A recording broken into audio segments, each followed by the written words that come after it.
سورہ یونس آیت نمبر 36۔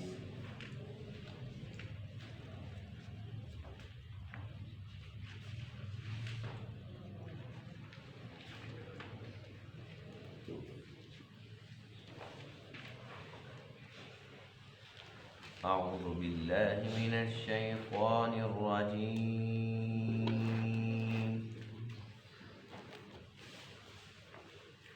بسم اللہ الرحمن الرحیم۔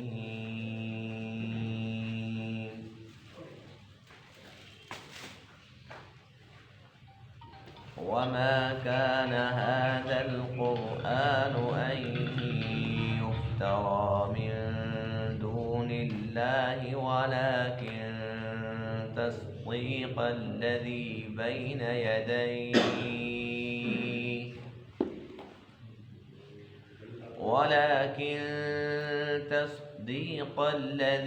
بين يديه وتفصيل الكتاب لا ريب فيه من رب العالمين۔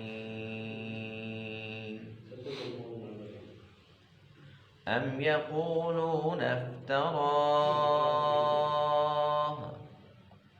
قل فأتوا بسورة مثله وادعوا من استطعتم من دون الله إن كنتم صادقين۔ بل كذبوا بما لم يحيطوا بعلمه ولما يأتهم تأويله كذلك كذب الذين من قبلهم فانظر كيف كان عاقبة الظالمين۔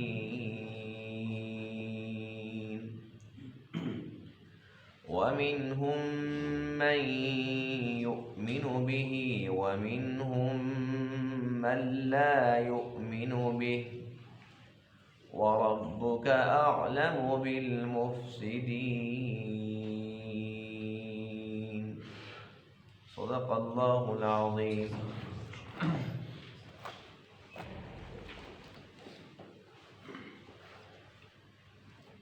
آج کے درس میں آیت کریمہ میں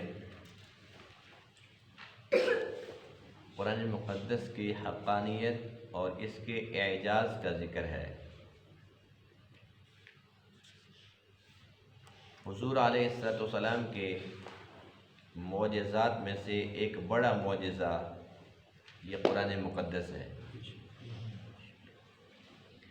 جب قرآن مقدس اتر رہا تھا اس وقت کے مشرکین نے، اس وقت کے کافروں نے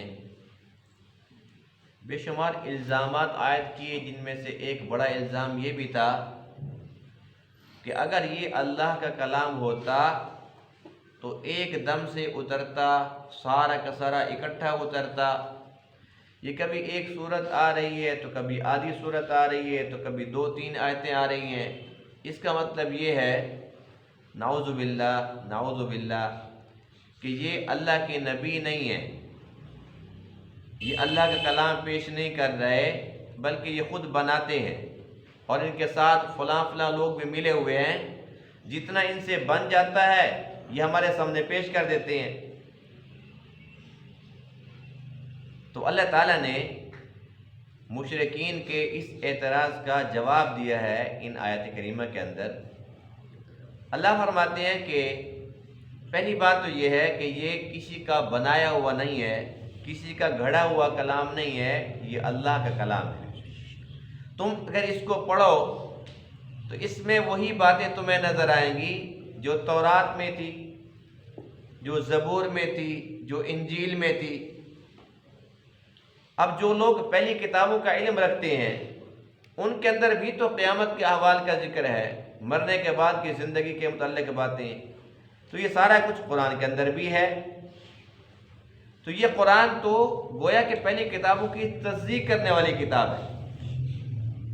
اگر اس کے اندر کوئی ایسی باتیں ہوتی جو ان سے متصادم ہوتی تو پھر تم اعتراض کر سکتے تھے کہ تورات میں یہ حکم تھا، انجیل میں یہ تھا، اب قرآن ایسے کہہ رہا ہے۔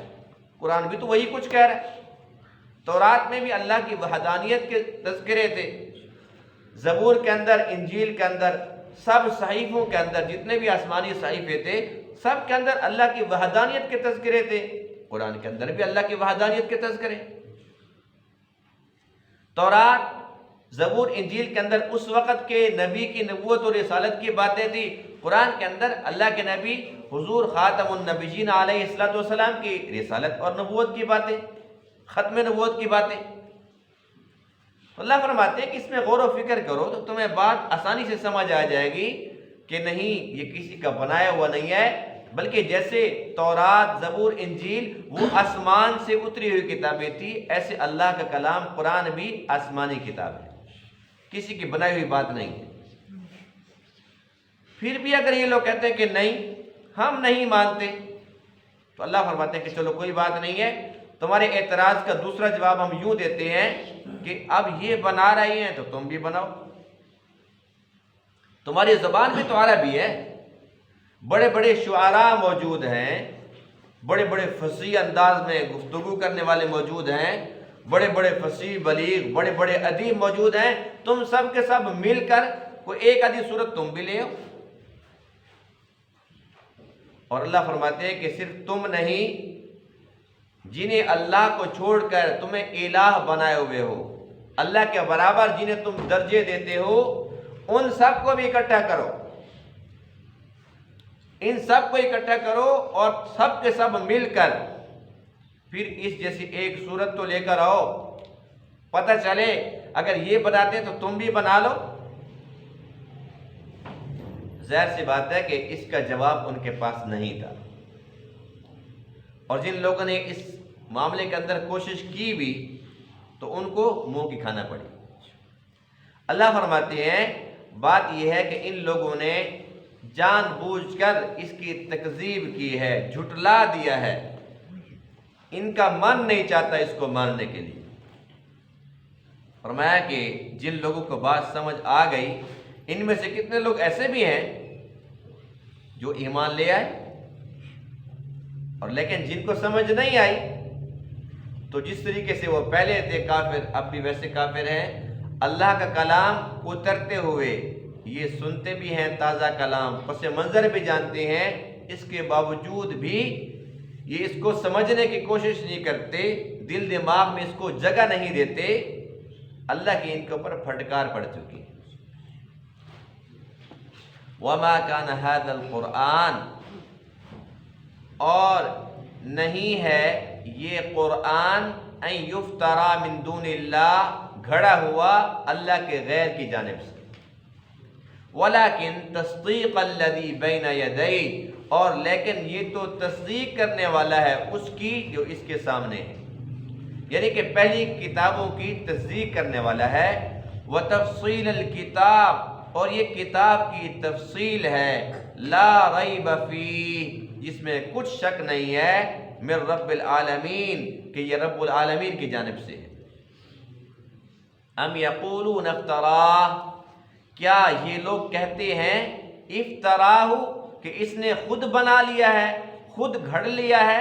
قل، آپ فرما دیجئے، فأتوا بسورۃ مثلہ، پس تم بھی لے آؤ اس جیسی ایک صورت، وَادْعُوا مَنِ اسْتَطَعْتُم مِّن دُونِ اللَّهِ، اور تم پکارو، جمع کر لو ان کو بھی جو اللہ کے علاوہ ہے، مَنِ اسْتَطَعْتُم مِّن دُونِ اللَّهِ، جتنی تم طاقت رکھتے ہو، یعنی کہ سب کے سب اکٹھے ہو جاؤ، اپنے معبودان باطلہ کو بھی اکٹھا کر لو، جتنی طاقت ہے ساری جمع کر لو، ان کنتم صادقین، اگر تم سچے ہو۔ بل کذبوا، بلکہ ان لوگوں نے جھٹلا دیا، بما لم یحیطوا بعلمہ، اس کلام کو جس کے علم کا انہوں نے احاطہ نہیں کیا، یہ جانتے نہیں ہیں۔ ولما یأتہم تأویلہ، اور ان کے پاس حقیقت آئی نہیں۔ کذالک کذب الذین من قبلہم، اسی طرح جھٹلایا ان لوگوں نے جو ان سے پہلے گزرے ہیں۔ فانظر، پس دیکھیے، کیف کان عاقبۃ الظالمین، کیسا انجام ہوا ظلم کرنے والوں کا۔ وَمِنْهُمْ مَنْ يُؤْمِنُ بِهِ، اور ان میں سے بعض وہ بھی ہیں جو اس کلام پر ایمان لے آتے ہیں، وَمِنْهُمْ، اور کچھ ایسے بھی ہیں مَنْ لَا يُؤْمِنُ بِهِ، جو اس پر ایمان نہیں لاتے۔ وَرَبُّكَ أَعْلَمُ، اور تیرا رب زیادہ جانتا ہے بِالْمُفْسِدِينَ، ان لوگوں کو جو فساد کرنے والے ہیں۔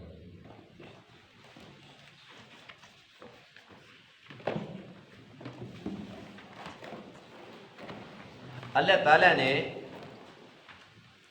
ہر ایک نبی کو کوئی نہ کوئی معجزہ عطا فرمایا، کسی کو کم معجزات عطا فرمائے تو کسی کو زیادہ معجزات عطا فرمائے۔ اور ہمارا ایمان ہے کہ تمام پیغمبروں کے معجزات سے زیادہ اللہ نے اپنے پیارے محبوب علیہ السلام کو معجزات عطا فرمائے۔ سب پیغمبروں کے ایک طرف اور ہمارے پیارے نبی کے معجزے ایک طرف، یہ ان سب پیغمبروں کے معجزوں سے بھی زیادہ ہے۔ اللہ تعالیٰ چونکہ حکیم ہے، اس کے ہر کام کے اندر بے شمار حکمتیں پوشیدہ ہوتی ہیں۔ اللہ نے کس نبی کو کیا معجزہ عطا فرمانا ہے یہ وہ خود بہتر جانتا تھا۔ جو اللہ نے مناسب سمجھا اس وقت اس نبی کو وہ معجزہ عطا فرما دیا۔ موسیٰ علیہ السلام کے دور کے اندر جادوگروں کا بڑا راج تھا، بڑا چرچا تھا۔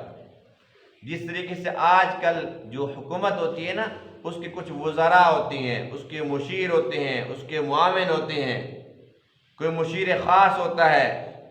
اس وقت کے جو حکمران تھے، جو فرعون بہت بڑا بادشاہ تھا، تو اس نے اپنے جو وزیر مشیر رکھے ہوئے تھے ان کے اندر بڑے بڑے جادوگروں کو رکھا ہوا تھا۔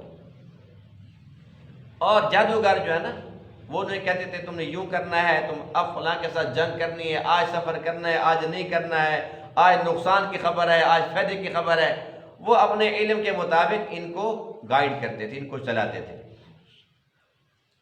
تو اس وقت چونکہ جادو کا بڑا رواج تھا، جادوگروں کی بڑی مارکیٹ تھی، تو اللہ تعالیٰ نے موسیٰ علیہ السلام کو جو معجزات عطا فرمائے ان میں ایک عصا اور ایک ید بیضاء تھا۔ ایک ڈنڈا تھا عصا، اور وہ ڈنڈا ایسا تھا کہ آپ کے ہاتھ میں ہوتا تھا، وہ ڈنڈا ہوتا تھا۔ اللہ نے حکم دیا کہ اس کو ڈال دو، القی عصاک، اس کو نیچے ڈالو، نیچے ڈالا، فَإِذَا هِيَ ثُعْبَانٌ مُبِينٌ، وہ تو بڑا اژدہا بن گیا۔ تو ایک یہ معجزہ تھا۔ دوسرا معجزہ یہ تھا ید بیضاء، کہ آپ اپنا ہاتھ مبارک اپنی بغل میں یوں دیتے تھے اور جب یوں باہر نکالتے تھے فَإِذَا هِيَ بَيْضَاءُ لِلنَّاظِرِينَ، ایسے چمکتا ہوا چاندی کی طرح روشن ہاتھ نظر آتا تھا سب۔ اب چونکہ اس وقت جادو کا رواج عام تھا، اللہ نے جو معجزے عطا فرمائے وہ بھی اسی جیسے تھے، جادو نہیں تھے، اسی جیسے تھے۔ جادو کیا ہوتا ہے؟ جادو یہ ہوتا ہے نظر کا دھوکہ، لیکن جو معجزہ ہوتا ہے وہ ہوتی ہے حقیقت۔ اب ہوا یہ کہ اس وقت جو کہ یہ دو معجزے ایسے تھے کہ بہت سارے لوگ جب اس کو دیکھ رہے تھے تو وہ کہہ رہے تھے اچھا جیسے فلاں جادوگر ہے تو موسیٰ بھی نعوذ باللہ ایسے ہی جادوگر ہے، اس کے پاس بھی یہ دو اس قسم کے ہیں جادو کے ٹوٹکے۔ اب عام جو لوگ تھے ان کا خیال یہ تھا، لیکن جب فرعون نے یہ کہا اے جادوگرو اس کا مقابلہ کرو، جادوگر آ گئے، انہوں نے کیا کیا کہ رسیاں ڈال دی نیچے، اور وہ رسیاں سانپ بن گئی، لیکن وہ حقیقت میں سانپ نہیں تھی۔ یخیل الیہ من سحرہم انہا تسعی، ان کے خیال میں ایسے لگتا تھا کہ یہ سانپ دوڑ رہے ہیں، ایسے ایسے جا رہے ہیں، نظر آتا تھا، حقیقت کچھ نہیں تھی۔ اب جب انہوں نے اپنی رسیاں ڈالی اور وہ سانپ بن کر نظر آئی اور حرکت بھی نظر آ رہی تھی، تو اس پر موسیٰ علیہ السلام پریشان ہو گئے۔ پریشانی کس بات کی تھی؟ پریشانی اس بات کی تھی کہ اے اللہ تو نے جو مجھے معجزہ عطا فرمایا ہے، اب ظاہر ہے کہ انہوں نے بھی تو رسیاں ڈال رکھی ہیں، یہ بھی سانپ بنے ہوئے ہیں، اب میں نے لاٹھی ڈالنی ہے، اس نے بھی سانپ بننا ہے، لوگ تو کہیں گے بھی ایک ہی جیسے سارے، لوگوں کو کیسے پتہ چلے گا حق کیا ہے اور باطل کیا ہے؟ اللہ نے کیا فرمایا؟ اے موسیٰ، یا موسیٰ لا تخف انک انت الاعلی، تو بلند ہے، تو برتر ہے۔ یہ ہم لوگوں کو بتائیں گے کہ حقیقت کیا ہے، ہم لوگوں کو دکھائیں گے، تجھے گھبرانے کی ضرورت نہیں ہے۔ اب کیا ہوا کہ جب آپ نے اپنا عصا مبارک ڈالا، فَإِذَا يَتَلْقَفُ مَا يَأْفِكُونَ، اس نے کیا کیا کہ وہ جو اس کی رسیاں تھیں نا ان کو نگلنا شروع کر دیا۔ جادوگروں کو تو پتا تھا کہ یہ رسیاں ہیں، سانپ نہیں ہے۔ اب جب ان لوگوں نے دیکھا کہ بھئی ہمارا تو سانپ صرف نظر آنے والا سانپ ہے، حقیقت میں تو وہ رسی ہے، نظر بندی تھی، نظر کا دھوکہ تھا، لیکن موسیٰ کا سانپ تو سچی والا ہے، یہ تو ہماری رسیوں کو سچ میں کھا رہا ہے۔ اب کیا ہوا؟ فَأُلْقِيَ السَّحَرَةُ سُجَّدًا، سب سے پہلے وہ جادوگر سجدے میں گر پڑے اور وہ کہنے لگے آمنا برب ہارون و موسیٰ، کہ بس ہم تو موسیٰ اور ہارون کے رب پر ایمان لائے۔ جو فن کے ماہر ہوتے ہیں وہ حقیقت کی تہہ تک پہنچ جاتے ہیں، وہ سمجھ جاتے ہیں کہ حقیقت کیا ہے اور دھوکہ و فراڈ کیا ہے۔ اب وہ جانتے تھے کہ ہمارا جادو ہے، اس کی حقیقت فقط نظر کا دھوکہ تھا، لیکن یہ حقیقت ہے، تو اس کا مطلب واضح ہے کہ یہ جادوگر نہیں ہے، یہ ہمارے فن سے اوپر کی چیز ہے، اور یہ معجزہ ہے، عاجز کرنے والی چیز ہے، جس نے ہمیں عاجز کر کے رکھ دیا ہے۔ تو سب سے پہلے اس فن کے جو ماہر تھے وہ سجدے میں گرے پڑے تھے۔ اسی طریقے سے جب عیسیٰ علیہ السلام کا دور آتا ہے تو اس وقت جو چرچا تھا وہ حکمت کا تھا، بڑے بڑے نامی گرامی حکیم تھے۔ اللہ نے عیسیٰ علیہ السلام کو جو معجزات عطا فرمائے ان میں ایک یہ بھی تھا کہ آپ مردوں کو زندہ کر دیتے تھے۔ جو پیدائشی نابینا ہے اس کی آنکھوں کے اوپر مبارک ہاتھ پھیرتے تھے اور وہ بینا ہو جاتا تھا۔ اب عام لوگ تو یہی کہتے تھے کہ بھئی عیسیٰ بھی حکیم ہے، اس کے پاس حکمت ہے، بہت بڑی حکمت ہے، لیکن جو حکیم تھے اس وقت کے سب سے پہلے وہ سمجھ گئے کہ ہماری حکمت کے اندر پیدائشی نبینے کا علاج نہیں ہے، اور حکمت کچھ بھی کر لے لیکن مردہ کو زندہ کرنا یہ حکمت میں نہیں آتا۔ سب سے پہلے وہ لوگ ایمان لے آئے اور انہوں نے اقرار کر لیا کہ جو ہمارے پاس ہے وہ حکمت ہے، لیکن جو عیسیٰ کے پاس ہے حکمت سے اوپر کی چیز ہے، یہ حکمت نہیں ہے، یہ معجزہ ہے جس نے ہمیں بھی عاجز کر کے رکھ دیا۔ جب حضور علیہ السلام تشریف لائے تو اس وقت کس چیز کا رواج تھا، کس چیز کا چرچا تھا؟ فصاحت و بلاغت کا۔ یہ جو عرب لوگ تھے نا جنہیں ہم کہتے ہیں امی تھے، امی تو تھے، یعنی کہ وہ لکھنا پڑھنا نہیں جانتے تھے، لیکن اتنے ذہین تھے کہ وہ 10 سال پرانی بات بھی ان کو یاد تھی، اور پوری کی پوری تجارت کا پورا جو حساب ہوتا تھا ان کو بالکل زبانی یاد تھا۔ یہاں تک کہ وہ اگر ایک گھوڑے کی تعریف پر شروع ہو جاتے، گھوڑے کی خوبیاں بیان کرنا شروع کر دیتے، تو اس پر کتنے گھنٹے وہ فی البدیہہ کلام کر سکتے تھے۔ اونٹ کی تعریف پہ آ جاتے، فلاں خاندان کی شان کے اندر قصیدہ پڑھنا ہے، بہت بڑے بڑے کلام پیش کر دیتے تھے۔ وہ اگرچہ لکھنا پڑھنا نہیں جانتے تھے، لیکن اس کے مقابلے کے اندر ان کا جو ذہن تھا وہ بہت زیادہ کام کرتا تھا، تو وہ صاحب کلام تھے، بڑے بڑے ادیب اور بڑے بڑے شاعر تھے، یہاں تک کہ ان کا نا کلام کے اندر مقابلہ ہوتا تھا۔ اور اس دور کے اندر شعراء کو وہی مقام حاصل تھا جو آج کل وزراء کو ہے۔ اس وقت لوگ جو شعراء ہوتے تھے ان کی بڑی آؤ بھگت کرتے تھے، بڑا پروٹوکول دیتے تھے، یہاں تک کہ ان کی دعوتیں کرتے تھے اور بڑے بڑے تحفے ان کو دیتے تھے۔ اگر کسی بندے کا کوئی غریب بندہ ہے اور اس کی بیٹیوں کا رشتہ نہیں ہو رہا تو وہ کسی شاعر کی خدمات حاصل کرتا تھا کہ بھائی میں آپ کو اتنا کچھ دے سکتا ہوں، لیکن کوئی بندہ میری طرف توجہ نہیں کرتا، بس وہ کہتا تھا ٹھیک ہے، پھر وہ آتا تھا، پھر اس کے بعد وہ اس خاندان کی تعریف کرتا تھا کہ ان کا دسترخوان بڑا وسیع ہے اور ان کا جو چولہا ہے وہ 24 گھنٹے جلتا ہے، جب بھی کوئی آتا ہے تو اس کو دھواں نظر آتا ہے، آگ جل رہی ہوتی ہے، مہمان نواز لوگ ہیں، مہمان بہت آتے جاتے ہیں۔ تو اس قسم کے نا اس کی شان کے اندر جب قصیدے پڑھتا، قصیدے پھر وہ جب باہر نکلتے پھیلتے تو اچھا اتنا اچھا خاندان ہے، بس رشتوں کی پھر بھرمار ہو جاتی۔ اور اگر کوئی ان کے خلاف بات کر دیتا، کسی کے اوپر وہ ناراض ہو جاتے، تو کسی کی برائی کے اوپر کوئی اگر کلام بنا دیتے تو بس پورے کے پورے معاشرے کے اندر جو ہے نا ان کا بیکاٹ، اور ان کو لوگ بہت برا بھلا کہتے تھے، وہ اتنے خراب ہیں، اتنے خراب ہیں، اتنے بخیل ہیں، اتنے کنجوس ہیں۔ تو اس وقت شعراء کی یہ حیثیت تھی، اور آپس کے اندر اتنی مقابلہ بازی تھی کہ ایک بندہ کلام بناتا تھا اور کلام بنا کے خانہ کعبہ کے اوپر آ کے اس کو لٹکا دیتا تھا، چمڑے کے اوپر لکھا وہاں لٹکا دیا۔ اب اس کے مقابلے کا آئے گا تو یہ اترے گا اور پھر وہ وہاں پر لگ جائے گا، جب تک اس کے مقابلے کا کوئی پیش نہیں کرے گا تب تک یہ کھڑا رہے گا۔ اتنے بڑے بڑے فصیح اور بلیغ اور بڑے بڑے ادیب اور شعراء تھے۔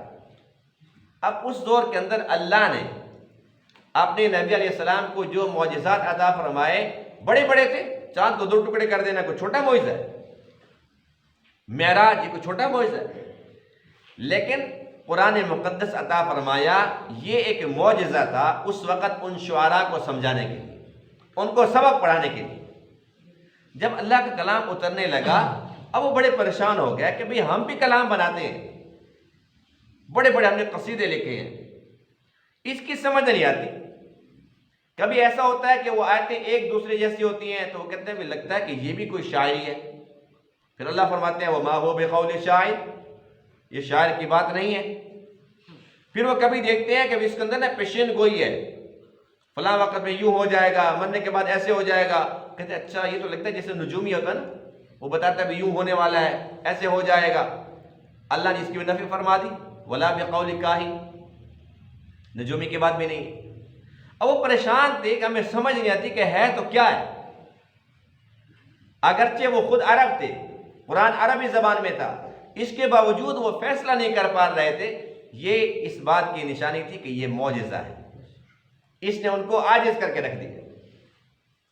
یہاں تک کہ ایک شخص نے، ایک بہت بڑا شاعر تھا، شعراء کا استاذ تھا، وہ مکہ کے قریب میں ایک غار میں رہتا تھا، بڑے بڑے شعراء اپنا کلام بناتے تھے، اس کے پاس لے کے جاتے تھے کہ بھئی اس کو چیک کرو ٹھیک ہے کہ نہیں ہے، اگر کوئی غلطی ہے تو اس کو درست کر دو۔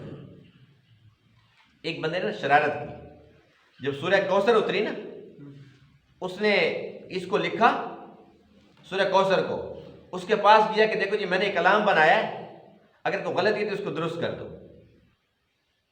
اب جب اس نے یہ پڑھی نا اس نے اس کے اوپر عجیب تبصرہ لکھا ہے، وہ ان کا استاذ تھا، اس نے جب پڑھا نا اِنَّا أَعْطَيْنَاكَ الْكَوْثَرَ فَصَلِّ لِرَبِّكَ وَانْحَرْ إِنَّ شَانِئَكَ هُوَ الْأَبْتَرُ، اس نے آگے لکھا مَا هَذَا قَوْلُ الْبَشَرِ، یہ بشر کا کلام نہیں ہے، اس کے ساتھ ملا بھی دیا اور لکھا مَا هَذَا قَوْلُ الْبَشَرِ، اس نے کہا جھوٹ بکتا ہے، یہ تیرا بنایا ہوا نہیں ہے، یہ انسان کا کلام ہی نہیں ہے۔ اتنے تو وہ لوگ سمجھدار تھے، لیکن بدنصیبی کی بات یہ ہے کہ قرآن کو دل میں جگہ دینے کے لیے تیار نہیں تھے، اس لیے کہ جو ان کا مشرکانہ عقیدہ تھا، ان کے جھوٹے الہوں پر، ان کے مفادات پر، ان کی خواہشات پر زد پڑتی تھی، اس لیے وہ اس کے قریب آنے کے لیے تیار نہیں تھے۔ بہرحال وہ اتنے بڑے بڑے فصیح اور بلیغ بڑے ادیب تھے کہ لوگوں کو اجمی کہتے تھے، عرب دوسرے لوگوں کو اجمی کہتے تھے، آج بھی وہ ہمیں اجمی کہتے ہیں، عرب و عجم۔ اجمی کا معنی گونگا ہوتا ہے، یعنی کہ وہ کہتے تھے جی بس ہم ہی ہیں کہ ہمارے پاس زبان کی طاقت ہے، باقی تو پوری دنیا گونگی ہے، یعنی تو بولنا ہی نہیں آتا، باتیں تو کرتے ہیں لیکن کوئی کلام پیش نہیں کر سکتے۔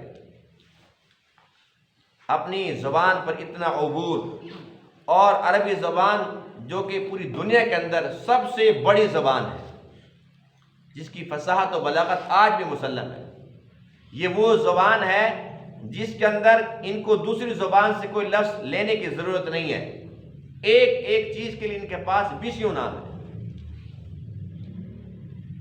اب یہ لوگ جب قرآن مقدس کو سنتے ہیں تو پھر یہ اس پہ تبصرہ کرتے ہوئے کہتے ہیں ایک دم سے کیوں نہیں آتا، لولا نزل هذا القرآن على رجل من القريتين عظیم، کبھی یہ یوں کہتے ہیں کہ بھئی یہ اللہ کے نبی تو یتیم ہے، ان پہ کیوں اترا، یہ مکہ کے اندر بڑے بڑے لوگ ہیں، ابو الحکم جس کو ہم ابو جہل کہتے ہیں، یہ اس کی کنیت تھی ابو الحکم، ابو الحکم پہ آ جاتا، بھئی طائف میں اتنے بڑے بڑے لوگ ہیں ان کے اوپر اتر جاتا۔ کبھی یوں کہتے تھے کہ بھئی یہ ایک دم سے کیوں نہیں آیا، یہ ان کا صرف اعتراض تھا۔ اور یہ یوں کہتے تھے ام یقولون افترا، کہ بھئی یہ خود بناتے ہیں، جتنا بن جاتا ہے تو اس کو پیش کر دیتے ہیں۔ اللہ نے اس کا جواب یہ دیا کہ چلو یہ بناتے ہیں تو تم بھی بناؤ۔ اور اس سلسلے کے اندر جو سب سے پہلا چیلنج آیا وہ یہ تھا، اللہ فرماتے ہیں فَأْتُوا بِعَشْرِ سُوَرٍ مِثْلِهِ مُفْتَرَيَاتٍ، تم اس جیسی 10 صورتیں لے آؤ۔ قرآن میں کتنی صورتیں ہیں جی؟ 114۔ پکی بات ہے؟ شکر الحمدللہ، سب کو پتہ ہے نا؟ تو اللہ نے یہ نہیں فرمایا کہ 114 لے کر آؤ، فرمایا کہ تم صرف 10 لے کر آؤ۔ 10 صورتیں نہیں لا سکے، پھر اللہ نے فرمایا کہ ایسا کرو فَأْتُوا بِسُورَةٍ مِّن مِثْلِهِ، ایسا کرو کہ پھر ایک صورت لے آؤ۔ ایک صورت بھی نہیں لا سکے، پھر اللہ نے فرمایا کہ فَلْيَأْتُوا بِحَدِيثٍ مِّثْلِهِ، ایک آیت لے کر آؤ۔ ایک آیت کتنی بڑی بات ہے، کتنا بڑا چیلنج ہے، ایک آیت لے آؤ۔ ضروری نہیں کہ وہ کوئی بہت بڑی صورت ہو، بہت بڑی آیت ہو، چھوٹی سے چھوٹی آیت لے کر آ جاؤ، وہ نہیں لا سکے۔ پھر اللہ فرماتے ہیں فَإِن لَّمْ تَفْعَلُوا وَلَن تَفْعَلُوا، تم ہرگز نہیں لا سکتے۔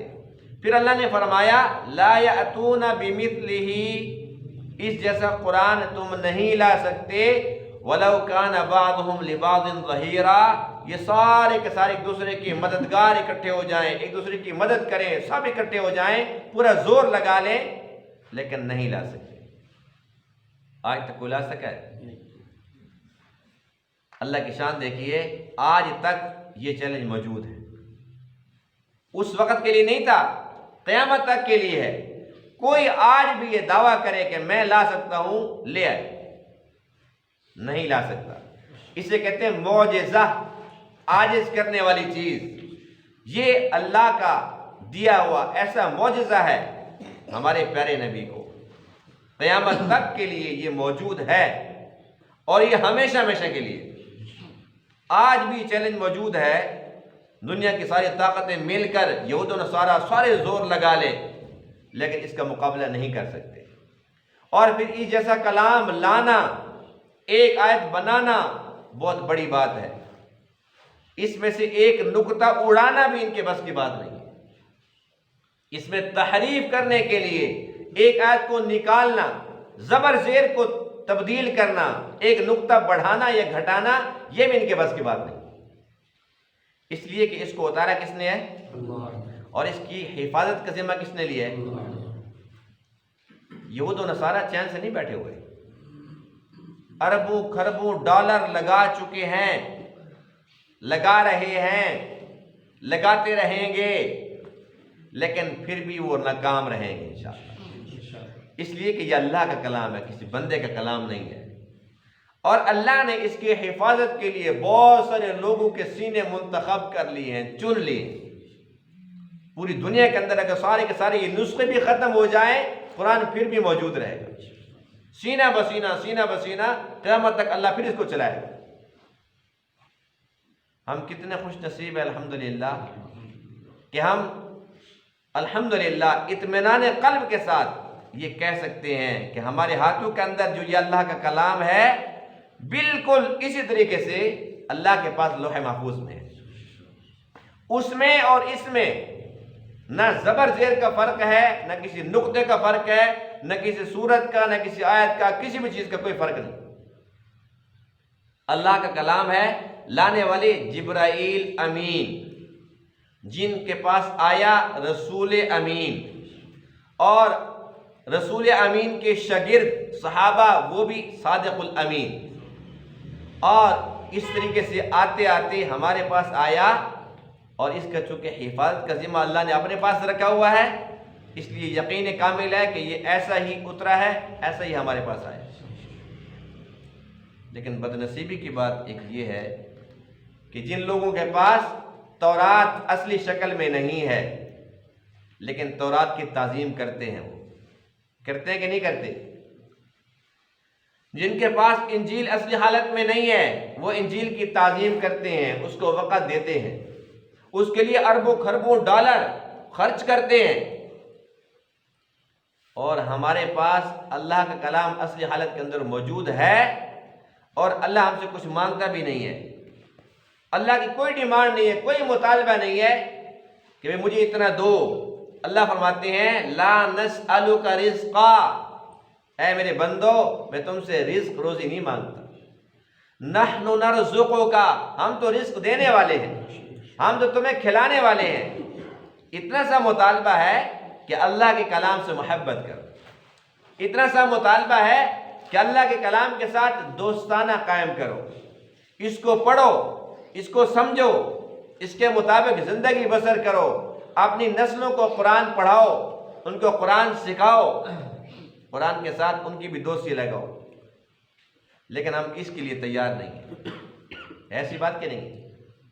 ایک حدیث پاک ہے، حضرت عمر بن خطاب رضی اللہ تعالی عنہ سے روایت ہے کہ رسول اللہ صلی اللہ علیہ وسلم نے ارشاد فرمایا ان اللہ یرفع بہ اقواما ویضع بہ آخرین، اللہ تعالیٰ اسی قرآن کی وجہ سے کتنے لوگوں کو بلند مرتبہ عطا فرماتا ہے اور کتنوں کو پست اور ذلیل کرتا ہے۔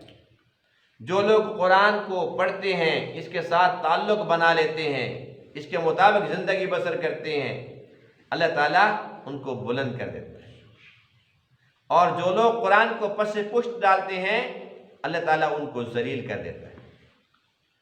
آج مسلمان پوری دنیا کے اندر اگر ذلت کا شکار ہیں، اس کی بے شمار وجوہات ہو سکتی ہیں۔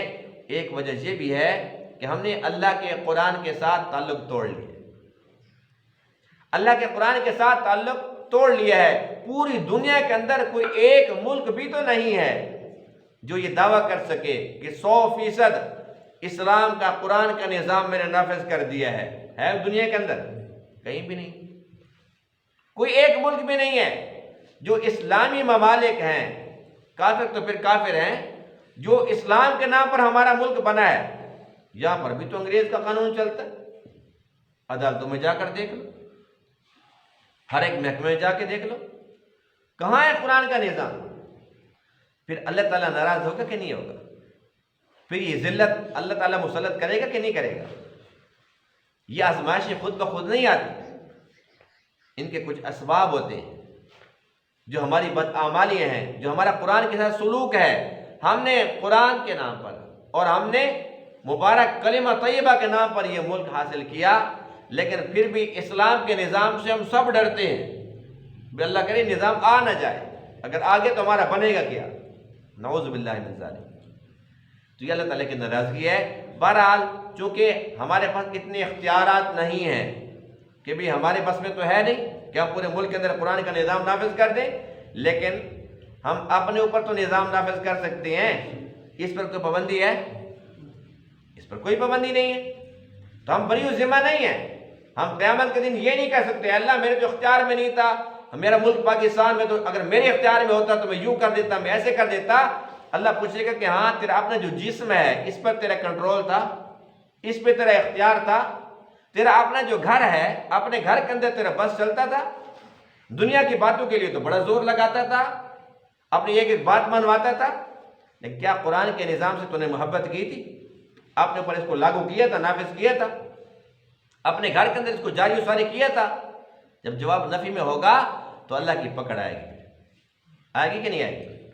اس لیے آج سے ہم عزم کرتے ہیں کہ یا اللہ اس جرم کے اندر ہم سب کے سب برابر کے شریک ہیں، اور جہاں تک ہمارا بس چلے گا، جہاں جہاں ہمارا دائرہ اختیار ہے، اس کے اندر ہم اللہ تیرے ساتھ وعدہ کرتے ہیں کہ ہم اس کو اپنی زندگی کے اندر نافذ کریں۔ دیکھو ہمارا کام ہے صرف عزم کرنا، نیت اور ارادہ کرنا، توفیق کس نے دینی؟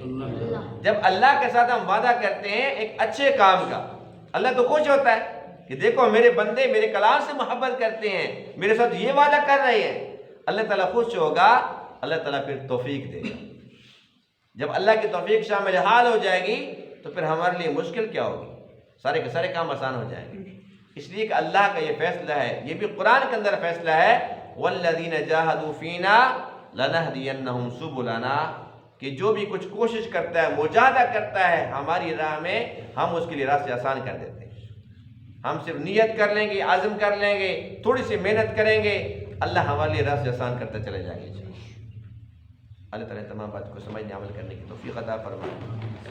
وآخر دعوانا الحمدللہ رب العالمین۔